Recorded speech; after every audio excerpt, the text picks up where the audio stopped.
Selamat datang dan terima kasih telah klik video ini. Pada kesempatan kali ini, aku akan kembali membawakan sebuah kisah dari Kesultanan Ottoman.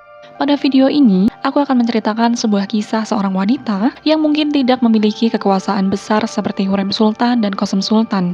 Dia bukanlah seorang Haseki Sultan, bukan juga seorang Valide Sultan. Akan tetapi, jika kita berbicara mengenai abad kejayaan, namanya tidak kalah menarik untuk kita bahas. Walaupun ia bukanlah seorang ibu sultan, tapi ia adalah ibu dari seorang pangeran yang digadang-gadang untuk menjadi seorang pewaris tahta pada masa itu. Namun naas, putranya justru mengalami tragedi yang memilukan. Bahkan, peristiwa tersebut menjadi titik hitam dalam sepanjang sejarah Utsmaniyah. Tokoh yang akan kita bahas kali ini adalah Mahidevran Hatun. Apakah benar Mahidevran Hatun kisahnya seperti yang selama ini kita lihat di serial drama sejarah, mengenai intriknya di dalam istana, mengenai kisah hidupnya yang memilukan? Bagi kalian yang penasaran dengan kisah lengkapnya, tonton video ini sampai selesai. Sebelum lanjut ke ceritanya, jangan lupa untuk terus mendukung channel ini melalui klik tombol like, subscribe, dan share video ini. Mahidevran kemungkinan lahir antara tahun 1498 atau tahun 1500. Dari beberapa sumber, secara umum tercatat bahwa Mahidevran memiliki nama asli Rosne Pranver. Ada pula yang menyebutkan bahwa nama aslinya adalah Malhurub Baharai. Ia berasal dari wilayah Sirkasia dan merupakan seorang putri dari Mirza Haidar Temruk Bey, seorang pangeran Kabardia, dan istrinya Nascan Hatun, yang konon adalah saudara perempuan dari istri Sultan Selim I, yang mana berarti Mahidevran adalah keponakan dari Hafsa Sultan. Sumber lain juga ada yang menyatakan bahwa Mahidevran berasal dari Albania atau Montenegro. Terdapat sumber juga yang membantah bahwa Mahidevran bukanlah berasal dari keluarga penguasa Sirkasia. Ada yang menyatakan bahwa ia berasal dari keluarga Kristiani dan datang ke harem Ottoman sebagai seorang budak seperti orang lain. Akan tetapi, teori asal-usulnya yang berasal dari Sirkasia dan merupakan putri dari seorang pangeran Kabardia adalah yang paling banyak untuk diterima. Kemungkinan ia tiba di harem Pangeran Sulaiman di Manisa ketika ia berusia 14 tahun. Dan seperti menjadi sebuah tradisi, setiap gadis di harem akan diberi nama muslim yang baru. Selir diberi nama baru berdasarkan ciri fisik atau batin mereka. Dan Malhurub Baharai ini diberi nama Mahidevran, yang berarti kecantikan abadi, yang kecantikannya tidak pernah pudar atau bulan keberuntungan. Beberapa sumber menyebutkan bahwa ia juga memiliki nama lain, yaitu Gulbahar, yang berarti mawar musim semi. Mahidevran terkenal dengan kecantikannya. Ibu Pangeran Sulaiman, Hafsah Hatun, secara pribadi memilih Mahidevran untuk putranya karena kecantikan dan sifatnya. Pada tahun 1515, Mahidevran melahirkan putra pertamanya, dan menjadi putra satu-satunya, yaitu Shehzade Mustafa. Diketahui, pada masa Sultan Sulaiman masih menjadi pangeran, Pangeran Sulaiman memiliki putra yang tidak terlalu terkenal dalam sejarah, yakni Shehzade Mahmud yang lahir pada tahun 1512 dan Shehzade Murad yang lahir pada tahun 1519. Ibu dari kedua pangeran tersebut tidak disebutkan secara spesifik, kemungkinan mereka lahir dari selirnya yang lain. Ketika Sultan Salim I meninggal pada tahun 1520, Pangeran Sulaiman pindah ke Konstantinopel bersama dengan keluarganya untuk naik tahta. Pada tahun 1521, sebuah wabah melanda Istanbul dan merenggut nyawa dari saudara-saudara Pangeran Mustafa, yaitu Shehzade Mahmud yang masih berusia 9 tahun dan Shehzade Murad yang masih balita. Atas meninggalnya saudara-saudaranya menjadikan Pangeran Mustafa sebagai putra tertua dari Sultan Sulaiman. Mahidevran akhirnya naik pangkat dari seorang selir biasa menjadi seorang Bas Hatun atau selir sultan dengan peringkat tertinggi karena dia adalah ibu dari putra tertua. Mahidevran menjadi selir favorit sultan dan menikmati posisi istimewanya di dalam harem. Hubungan antara Mahidevran dengan Sultan Sulaiman di awal pemerintahan ditandai dengan kasih sayang yang kuat. Namun, posisi Mahidevran mulai tergeser karena kedatangan selir baru sultan, yaitu Hurrem di tahun 1520-an. Hurrem memiliki pengaruh yang begitu kuat, sehingga mampu menarik perhatian dan cinta Sultan Sulaiman. Terdapat suatu aturan atau tradisi tak tertulis mengenai kebijakan satu selir satu putra. Jadi, setelah seorang selir melahirkan seorang putra, ia tidak diizinkan untuk hamil atau memiliki anak lagi. Tujuannya adalah untuk mencegah persaingan antara ibu pangeran yang berbeda. Selain itu, Setiap ibu dari seorang pangeran, menurut tradisi akan menemani dan membimbing putranya dalam menjalankan jabatannya menjadi seorang gubernur di suatu provinsi. Sehingga, ibu dengan satu orang putra tentunya akan lebih efektif dan terfokus dalam menjalankan tugas tersebut. Namun, aturan tersebut melonggar dengan Hurrem yang melahirkan 5 orang putra dan 1 orang putri. Hurrem melahirkan putra pertamanya, Shahzade Mehmed pada tahun 1521. Atas kelahiran putra-putra Hurrem, Mahidevran kehilangan statusnya sebagai ibu dari seorang putra tunggal sultan. Perhatian Sultan Sulaiman kepada Mahidevran semakin berkurang dan lebih tercurah kepada wanita yang lebih dicintainya, yaitu Hurrem beserta anak-anaknya. Tentunya posisi ini membuat Mahidevran merasa tersakiti dan merasa kasihan kepada putranya. Mahidevran akhirnya mengambil alih sepenuhnya pengasuhan terhadap anaknya tanpa meminta bantuan pengasuh. Mahidevran secara penuh memberikan kasih sayangnya, perhatiannya, dan merawat putranya dengan penuh kasih. Duta besar di tahun-tahun awal pemerintahan Sulaiman melaporkan bahwa ketika keduanya masih tinggal di istana Kekaisaran Istanbul, diceritakan bahwa Mustafa adalah seluruh kegembiraan ibunya. Ancaman yang dihadapi Mahidevran bukan hanya sebagai seorang ibu dari pangeran, akan tetapi juga tersingkirkannya posisinya dari kesayangan sultan.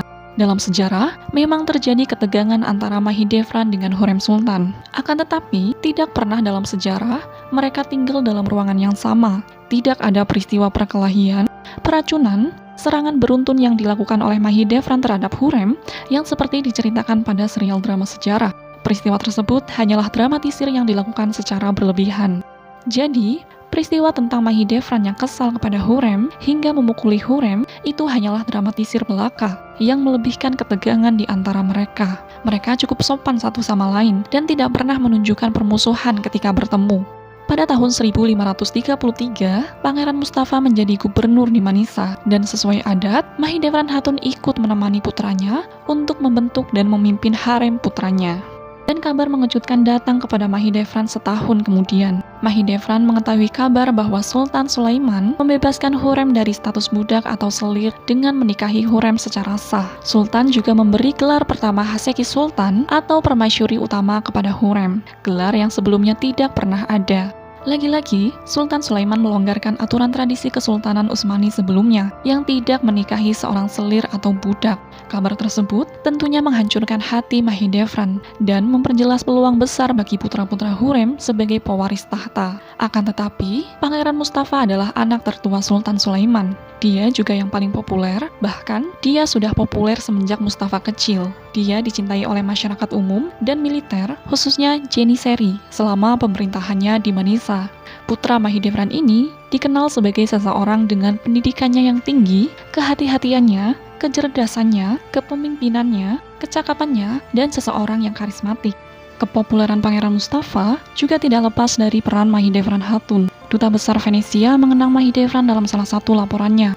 Ibu Mustafa selalu berada di sisinya, pembantunya, memberinya nasihat tentang bagaimana memikat hati rakyat. Popularitas Mustafa disebabkan oleh kemampuan ibunya di samping bakatnya. Mahidevran Hatun sangat berhati-hati untuk melindungi putranya dari keracunan. Kami menerima informasi bahwa ia sendiri yang menyiapkan makanan Mustafa. Setidaknya ia hadir selama persiapan dan mengawasi prosesnya, dan seringkali ia mencicipinya sendiri. Pada tahun 1542, Sultan Sulaiman memindahkan jabatan gubernur Pangeran Mustafa dari Manisa ke Amasya. Berbeda dengan Manisa, yang memang menjadi tempat bagi para pangeran pemula untuk memerintah secara mudah, di Amasya merupakan provinsi terbaik bagi seorang pangeran yang ingin menguji kemampuannya sebagai seorang gubernur. Terletak di sepanjang perbatasan timur dengan pasukan yang relatif besar. Pemindahan ini menjadi tanda bahwa Sultan mengapresiasi pekerjaan Pangeran Mustafa. Di Amasya, lahir cucu Mahidevran yang lain, yakni Pangeran Mehmed dan Syah Sultana. Pada tahun 1543, duka menyelimuti kesultanan ketika putra tertua Hurrem, yakni Shahzade Mehmed, meninggal di usia 22 tahun karena penyakit cacar.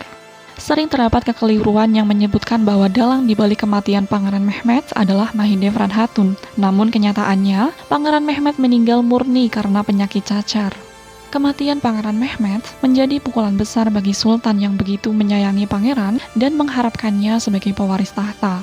Kematian Pangeran Mehmed membuka jalan bagi putra-putra Sultan Sulaiman yang lain dalam bersaing untuk tahta.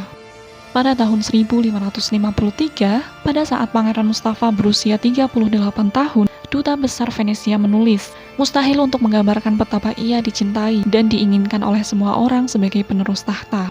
Menjelang akhir pemerintahan Sultan Sulaiman yang panjang, persaingan antara pangeran semakin jelas dan seseorang yang berada di pihak Pangeran Mustafa, yaitu Ibrahim Pasha, dieksekusi pada tahun 1536. Di tengah persaingan yang terjadi, Hurrem dan Rustem, yaitu menantu dari Hurrem, diketahui mulai melakukan usaha untuk mengamankan putra-putranya dari persaingan dan mencegah Shahzade Mustafa sebagai pewaris tahta. Mereka mulai melaporkan kesalahan-kesalahan Pangeran Mustafa kepada Sultan. Hurrem dan menantunya juga membuat tuduhan bahwa Pangeran Mustafa ingin merebut kekuasaan dengan memanfaatkan kecintaan para prajurit kepada Pangeran Mustafa. Mendengar laporan tersebut, Sultan Sulaiman teringat dengan bagaimana ayahnya, yaitu Sultan Yavuz Selim, yang menurunkan tahta ayahnya dengan bantuan dari para pasukan Yeniseri. Popularitas putranya sendiri membuat Sultan Sulaiman memiliki rasa curiga, tidak percaya, dan takut yang berlebihan.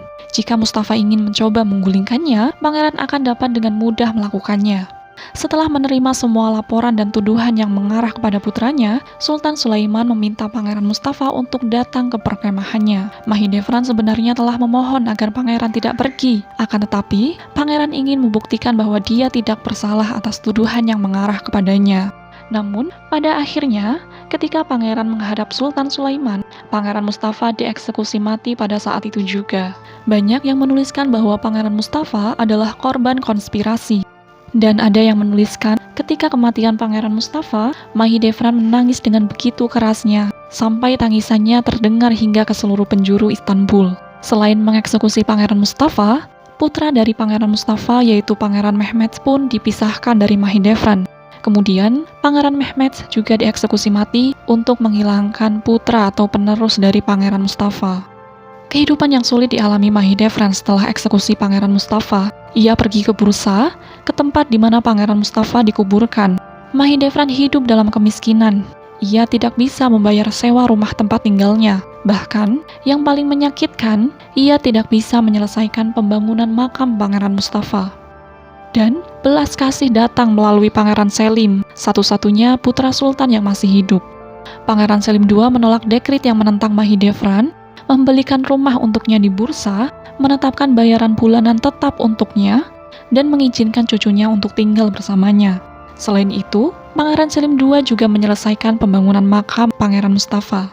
Karena bantuan dari Pangeran Selim II, Mahidevran menghabiskan 15 tahun terakhir dalam hidupnya dengan ketenangan. Sebelum meninggal, Mahidevran membebaskan semua pelayannya, dan ia meninggal pada tanggal 3 Februari 1581 di usianya yang ke-81 atau 83 tahun. Mahidevran hidup lebih lama dibandingkan anggota kesultanan lainnya, dan Mahidevran dimakamkan dengan hormat di pemakaman Pangeran Mustafa sesuai keinginannya untuk berada di dekat putranya setelah kematiannya.